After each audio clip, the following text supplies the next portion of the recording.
everyone. Thank you for joining us for this special edition of Unscripted on 13 Plus. There is no noon newscast today because of soccer, so we are having all of your top stories right here on 13 Plus. And of course, we want to start with the big news: Nikki Haley suspending her campaign for the presidential election. So we know that this happened early this morning. We brought it to you as late breaking news. It comes after her first two wins in Washington, D.C. over the weekend and in Vermont last night. Haley officially made that announcement about an hour and a half ago. She started out by saying how grateful she is for the support she's received and how much it meant to her that last week her mother, a first-generation immigrant, got to vote for her as president. She said her decision to run for president was grounded in her love for our country and that she would not stop using her voice for the things she believes in. While she did say she has always been a conservative Republican, she did not endorse the former president. And I want to go back on one statement I said. This actually happened at about 8 o'clock this morning. That was during our 13 News on Fox 11 newscast. We brought it to you live. Anna Orsini and myself also talked about it this morning on Unscripted on 13 Plus. We want to play a little portion of that announcement right now. Let's take a listen.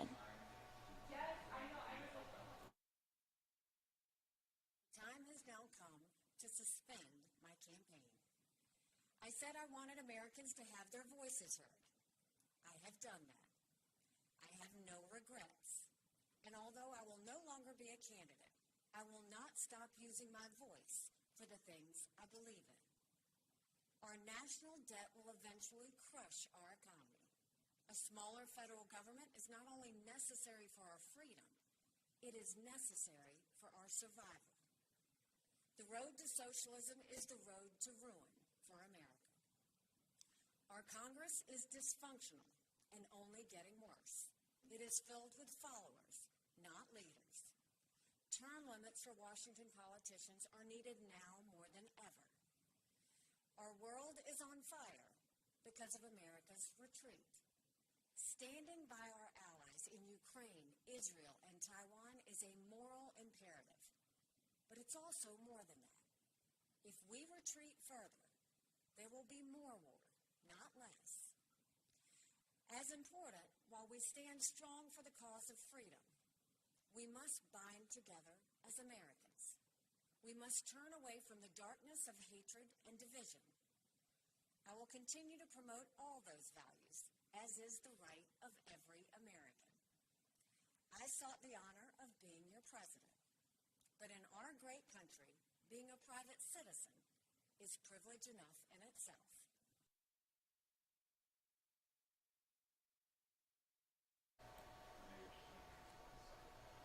In other news, we know Federal Reserve Chair Jerome Powell weighed in on the U.S. economy's future this morning. He said there's no evidence or reason to think that the U.S. economy is in or is in risk of falling into a recession. Definitely some good news this morning for a bunch of folks here in the country. Economic growth remains solid. The job market is still in good shape. This was all a part of his announcement earlier this morning. He said rate cuts are likely this year. We know a strong job market is key for powering consumer spending, which accounts for about 2/3 of the U.S. economy. Let's listen in to a little bit of his announcement. After significantly tightening the stance of monetary policy since early 2022, the FOMC has maintained the target range for the federal funds rate at 5.25% to 5.5% since its meeting last July. We've also continued to shrink our balance sheet at a brisk pace and in a predictable manner. A restrictive stance of monetary policy is putting downward pressure on economic activity and inflation. We believe that our policy rate is likely at its peak for this tightening cycle. If the economy evolves broadly as expected, it will likely be appropriate to begin dialing back policy restraint at some point this year.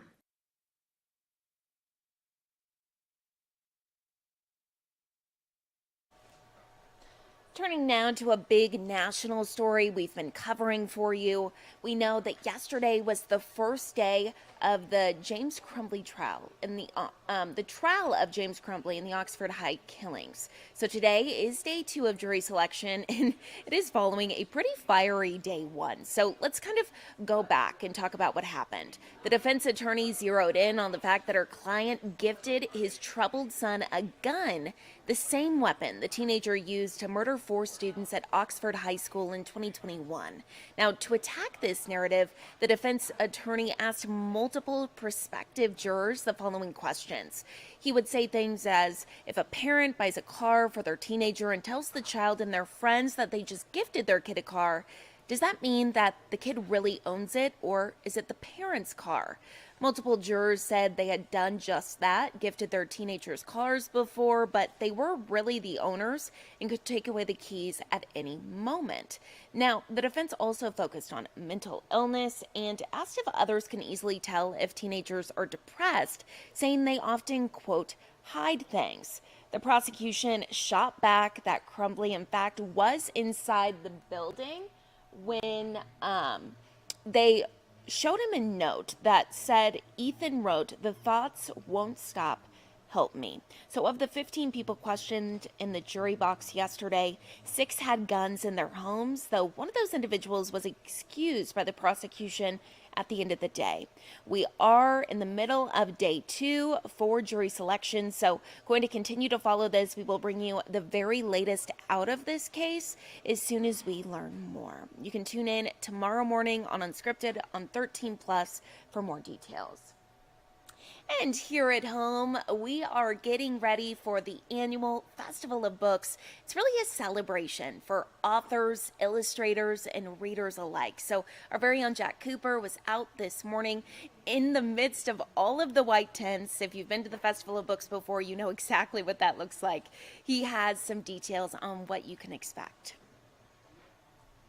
Now, while we are still a couple of days away from this year's Tucson Festival of Books, they actually started setting up last week. That just goes to show you how long it actually takes them to set up. You can see some of the tents here behind me. This is just a look at a few of them. It actually stretches, as you know, the mall from Campbell all the way to Old Main, and just about every inch of the mall is used to actually get ready for this year's Festival of Books. Authors will start, you could say, moving into their tents over the next couple of days as they get ready to see you this weekend. Now, speaking of authors, there's going to be over 400 of them that are going to be here, and there will also be over more than 60 organizations offering different activities and demonstrations for kids. Science City will be back here again this year, which puts together 4 science-themed neighborhoods. Kids will be able to launch rockets, they can ride a bike to power a blender, and even walk inside a large human heart. Organizers say they expect over 120,000 people here this weekend, so it's going to be busy. I think it's a fun opportunity to just wander and see the joy of everybody who comes. It's pretty remarkable. It's kind of like a street fair for books. Just to see the crowds come out. I think it's just really fun to think that this is an event for the city of Tucson and that they enjoy it. Now, if you're going to be out here this weekend, there's a couple of things that you should be made aware of. The first, when it comes to parking, the closest parking garage is the 2nd Street garage. That's the one right next to the Student Union. You cannot park in that one. That's because it is reserved for all of the authors and all of the volunteers that are going to be out here. But some good news is there should be plenty of other free parking. You can head on over to the Tucson Festival of Books website to check that out. We have that page actually linked up on our website. That's KOLD.com. There's also a Tucson Festival of Books app that you can download to really help you plan out everything before you head on down here. Reporting at the University of Arizona, I'm Jack Cooper, 13 News. And speaking of the Festival of Books, this morning on Unscripted on 13 Plus, Anna Orsini and myself spoke with Margot Stines about her books, about she has 2 different opportunities where she's speaking at the Festival of Books this weekend, and she is a local author, so we love to see it. We sat down, kind of debriefed everything that she's been working on. It was a really interesting interview, so if you want to watch that, that's on KOLD.com. You can see it here on your screen. I'm actually going to post a link right now in the comments section if you're watching this on Facebook, and that way you can go back and watch it. I just posted that there. Again, her name is Margot Stines, and she was fabulous. So just one of so many authors that are going to be at the Festival of Books this weekend. And speaking of the Festival of Books, we want to talk about the weather. So I'm going to bring in 13 First Alert forecaster Allie Potter this morning. And Allie, really shaping up to be a great weekend for the event. It really is. We have a couple things to get through, right, weather-wise, Yes. before we head on Couple over changes. to the weekend. But the weekend's going to look really nice. Yeah. And obviously, Festival of Books, it's an outdoor event, so the weather is the big topic. For sure. Right? Good news is, diving in, we're going to see the 70s back in the forecast on your Saturday. 71 degrees with mostly sunny conditions. Those mostly sunny conditions carry over to Sunday. A little bit of a warm up. 76 degrees. Just amazing. The good news is the festival isn't today, because we're going to be dealing with some gusty winds, and that's the last thing you want when you're dealing with books, right? Or even that rain that we're going to see tomorrow. Let's time out those gusty wind speeds, though, at 2 o'clock this afternoon. 26 miles per hour for Green Valley, 23 for Tucson, 19 for Sierra Vista, 27 if you're in the Nogales area. We will increase just slightly, though, above that mark around 5 o'clock this evening, near that 30 mile per hour range if you're in Nogales or Bisbee, even close to that in the Douglas area. By 7 o'clock, that's when those wind speeds will start to slowly die down. And then by 9 o'clock in the evening, we'll see 22 mile per hour wind speeds. Nogales, 15 for Sierra Vista, 10 for the Tucson area. A little breezy as well as we kick things off on your Thursday. Do keep in mind, this is Carson's favorite, right? The pollen forecast. Oh my goodness. So if you suffer from allergies, a lot of us do. Unfortunately, Carson just kind of gets I'm in a different category. I have to get shots for my allergies. That's the So- worst. Yeah. Well, those shots will come in handy today. Okay. At high levels, we're gonna see how good those shots really are today on your Wednesday. We're at high levels when it comes to that pollen count for your Wednesday. Tomorrow, the good news is a little relief. I don't know if it's really much, unfortunately. Medium to high levels, it's better than high, right? That's going to continue Friday and then eventually on your Saturday. If you have some outdoor plans, of course, take that allergy medicine before you head out the door. Keep it handy for the rest of the week heading into our weekend. Right now, though, temp-wise, really nice. And overlooking Tillamook Hill, those clouds are going to be sticking around for the rest of the day. 65 in Tucson, 63 Sierra Vista, 65 for Nogales, 61 in Wilcox and Safford. 66 if you're in the Marana area. Lots of folks are going, it looks like it's going to rain. Well, it is, but tomorrow we are picking a little bit of moisture, and that's maybe what you're seeing in the high elevations, but it's not enough to hit the ground or anything like that. Live look on Tillamook Hill. Look at that on the left side of the screen. Look at them. They're taking their hike. Yeah, why not? Why not? I know. Great hiking weather honestly. today, in fact. By 1 o'clock, 70 degrees, 71 by 2, 72 degrees by 3 o'clock this afternoon. So we've been talking about this rain all week long. In fact, tomorrow's going to be the big day. Now, it's not going to be a soaker by any means whatsoever, but we're going to see some on and off showers throughout the day on your Thursday. Kicking things off around 11 o'clock in the morning. The west side of the state slowly creeping into Metro Tucson, Sierra Vista.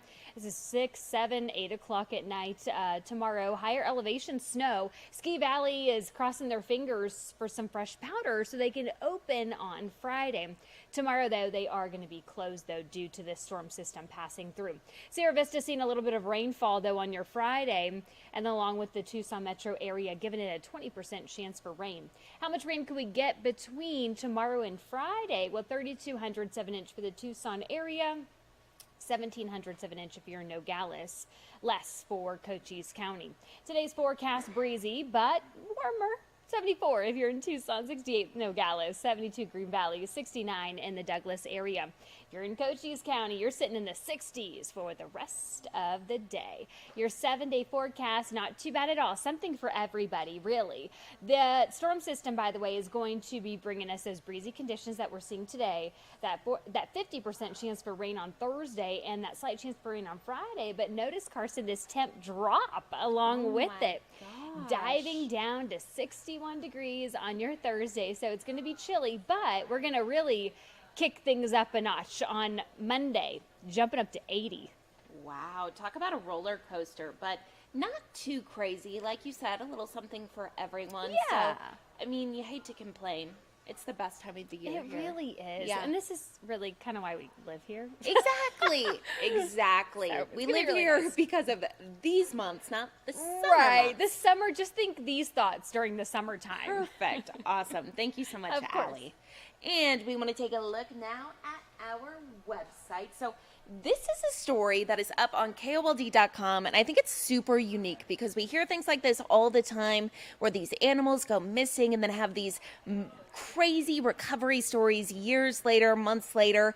But it's never really close to home, or at least it doesn't feel that way. So this actually happened to a couple in southeastern Arizona, and it is so sweet. So take a listen here. Thanks to a cat-loving community in St. Cloud, Minnesota, a southern Arizona couple from Yuma was reunited with their lost cat, Tom. You can see him there on your screen. So Tom's owners are actually truck drivers, and the family of three, they travel around the country delivering shipments for a trucking company. So back in January, they were actually at a truck stop in St. Cloud. That's when Tom jumped out of the truck and got lost. Can you even imagine your pet being left in a different state and knowing you have to leave and just not knowing if you're ever going to see them again? Definitely a scary thought there. So they were devastated and they had to leave for their next trip. So they continued to make these Facebook posts to try to get people in different states to see if they would ever be able to see Tom. And the good news is they actually received a call. So 40 days later, Tom was found at a welding shop nearly 10 miles away from where he went missing. One worker there took care of Tom until his parents could drive from Arizona to pick him up. The couple traveled to Minnesota on Monday, and they were actually reunited with Tom there. So this story has gotten so much traction online. They actually created an Instagram account for Tom so people can go and look at his pictures and be a big fan of the cat. So that Instagram handle is at Tom the Trucker Cat. Love to see it. Super cute. So happy for that family that their cat was able to be found. I mean, what are the odds, right? They're in Arizona, out in Minnesota is their cat. Who would have thought? But good ending to that story. So, in other news, let's take a live look outside. As Allie was saying, it is a cloudy day. Oh my goodness. Typically this shot is super sunny, blue skies, but today definitely a different view. 73 degrees is your high today, a little breezy as Allie was saying, but not too bad. Definitely go out there and enjoy it before tomorrow because we could be seeing some scattered showers tomorrow for your Thursday, and the temps are dropping. Could be as cold as 61 degrees as your high, and Friday going to be a little bit chilly as well, sitting at a high around 64 degrees, partly cloudy skies. So thank you all so much for watching this special edition of Unscripted on 13 Plus. Tune in tomorrow morning for Anna and I's Unscripted on 13 Plus at 9:30. Hope to see you there. Thanks for watching.